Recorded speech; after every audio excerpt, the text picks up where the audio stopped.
Hello students, कैसे हैं आप सभी। Welcome back to the knowledge flow where ideas stream freely. So आज हम फिर से लाए हैं हमारी डेली डेली न्यूज़ के करंट अफेयर्स क्विज। सो चलिए हम स्टार्ट करते हैं हमारे आज के क्विज के साथ। So the first question is who was arrested by the NIA in the Delhi Red Fort blast case. So जो दिल्ली में रेड फोर्ट पे ब्लास्ट हुआ था, 10 नवंबर को हुआ था जो ब्लास्ट, तो उसमें रिसेंटली में एनआईए ने किसको अरेस्ट किया है। एंड एनआईए का फुल फॉर्म होता है national investigation national investigation agency national investigation agency. So हाल ही में जो है अरेस्ट किया है आमिर राशिद अली को। The next Delhi's air quality today fail under which category. जो आज दिल्ली की एयर क्वालिटी कैसी है, आज भी जो दिल्ली की एयर क्वालिटी है वो सीवियर कंडीशन है। Next, India's oils imports from Russia in October were approximately value at. देखो वैसे तो इंडिया ने जो है रशिया से ऑयल एक्सपोर्ट करना बंद कर दिया है, और ये किसने क्लेम किया था, ये ट्रम्प ने क्लेम किया था कि इंडिया ने अब रशिया से ऑयल जो इंपोर्ट करना है वो क्या कर दिया, स्टॉप कर दिया। ठीक है, तो ये किसने क्लेम किया था, ट्रम्प ने क्लेम किया था। और इंडिया ने, बट अब ये बात हो रही है अक्टूबर, इंडिया ने ऑयल इंपोर्ट किया था जो रशिया से अक्टूबर में, तो अप्रोक्सीमेटली उसकी वैल्यू क्या थी, उसकी वैल्यू थी 2.5 billion. Then next, where is the India France Garuda 2025 air exercise taking place.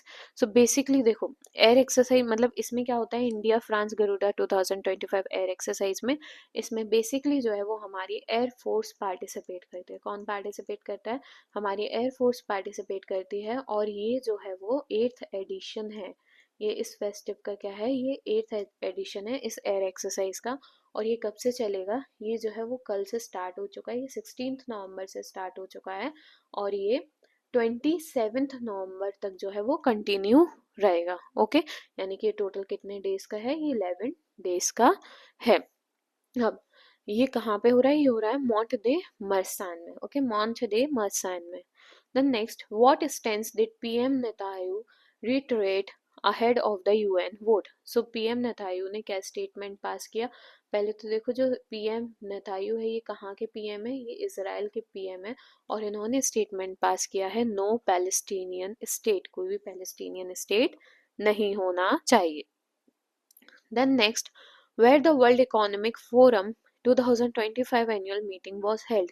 सो जो एनुअल मीटिंग है वर्ल्ड इकोनॉमिक फोरम की, ये कहाँ पे हुई थी और ये कब हुई थी, ये बेसिकली हुई थी जनवरी 2025 में। 2025 के स्टार्टिंग मंथ जनवरी में हुई थी। और ये कहाँ पे हुई थी, ये हुई थी स्विट्जरलैंड में। और स्विट्जरलैंड में कहाँ पे हुई थी, स्विट्जरलैंड में ही हुई थी दावोस में, दावोस में। Okay, then next, Bangladesh issued which extreme security directive ahead of Sheikh Hasina's verdict. So अभी रिसेंटली में ही शेख हसीना ने क्या दिया, वर्डिक्ट दिया है। तो उस वर्डिक्ट के ऊपर बांग्लादेश ने क्या इशू किया, कौन सी सिक्योरिटी डायरेक्टिव इशू करी, उन्होंने इशू की है शूट एट साइट ऑर्डर्स जो हैं वो इशू किए हैं। Then next, the UK's new asylum policy may extend settlement waiting time up to।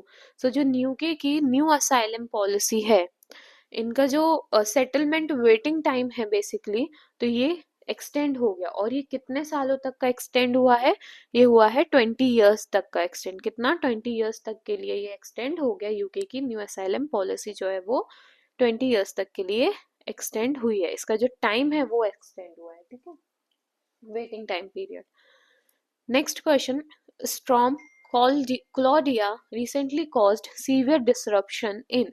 अभी रिसेंटली में ही जो है वो स्टॉर्म क्लॉडिया आया और सीवियर डिसरप्शन हुआ है। सीवियर डिसरप्शन कहाँ पे हुआ है, ये सीवियर डिसरप्शन जो है वो हुआ है इंग्लैंड में। कहाँ पे हुआ है, इंग्लैंड में। और इंग्लैंड को हम यूके भी कहते हैं, यानी कि यूनाइटेड किंगडम भी कहा जाता है, यूके एंड पोर्टुगल। और पोर्टुगल जो है वो यूरोप साइड हो जाता है। ठीक है, सॉरी, यूरोप नहीं होता, सॉरी सॉरी। ओके, सो ये कहाँ, इंग्लैंड एंड पोर्टुगल में हुआ है। Then next, Shubham Gill was hospitalised due to. Shubham Gill कौन है, शुभम गिल जो है वो हमारे इंडियन क्रिकेटर हैं। कौन है, he is an Indian cricketer. और रिसेंटली में ही ये क्या हुए हैं, ये हॉस्पिटलाइज्ड हुए हैं, और ये क्यों हॉस्पिटलाइज हुए हैं? ड्यू टू नेक स्पाज्म, ठीक है, नेक स्पेज्म के वजह से ये जो है हॉस्पिटलाइज्ड हुए हैं। Then next GI tag. GI tag अभी किसको मिला है रिसेंटली में? जीआई टैग जो है वो मिला है ट्रेडिशनल लैपचा म्यूजिकल इंस्ट्रूमेंट्स को, अभी जो है वो जीआई टैग मिला है, ठीक है, ओके। अब फर्स्ट जीआई टैग जो है वो किसे मिला था? फर्स्ट जीआई टैग मिला था हमारे इंडिया में। जो फर्स्ट जीआई टैग है वो किसे मिला था इंडिया में? वो मिला था दार्जिलिंग टी। जो दार्जिलिंग की चाय है ना, उसको पहला जीआई टैग मिला था, ठीक है, दार्जिलिंग की चाय को पहला जीआई टैग मिला था, ठीक है। और आज आपको 4 बजे तक जो है 4 PM तक हमारे चैनल पे ही जीआई टैग की जो लिस्ट है, मतलब इंडिया में कितने जीआई टैग हैं और किन किन को मिले हैं, किस सिटी किस स्टेट को मिले हैं और किस प्रोडक्ट के लिए मिले हैं उनके, ये सब जो है वो आपको उस हमारी वीडियो में हम पूरी लिस्ट जो है वो बताएंगे, ठीक है। तो आपको ये जो वीडियो है वो 4 PM तक हमारे चैनल पे मिल जाएगी। Then next, India has become the world's dash largest patent filer. So India जो है वो पेटेंट फाइलर के उसमें आ गई है, बट वर्ल्ड की कौन से नंबर पे आती है? वर्ल्ड के 6th नंबर पे आती है, यानी कि इंडिया जो है वो वर्ल्ड की 6th लार्जेस्ट पेटेंट फाइलर हो गई है। अच्छा देखिए, डेली के हम 10 क्वेश्चंस करते थे राइट हमारी क्विज में, बट आपको जो है आज आपको नंबर ऑफ क्वेश्चंस 2 बड़े मिले होंगे, यानी कि आपको 12 क्वेश्चंस मिले हैं। एंड मैं कोशिश करूंगी कि डे बाय डे जो है वो आपके नंबर ऑफ क्वेश्चंस जो है वो इंक्रीज हो जाएं। इंक्रीज इसलिए हो जाएं ताकि जितना ज़्यादा आप न्यूज़ पढ़ेंगे, जितना ज़्यादा इनसे रिलेटेड क्वेश्चंस करेंगे, उतनी अच्छी आपकी जीएस होगी और उतना अच्छा आप जो है वो मार्क्स स्कोर कर पाएंगे अपने जीएस में, ठीक है। So I will try my best to increase the questions of the news, okay. And हमारे चैनल पे बने रहिए। एंड आप लोग कमेंट करके बताइएगा how many did you get right, कितने क्वेश्चंस जो हैं वो आपके सही हुए हैं, ओके। Thank you.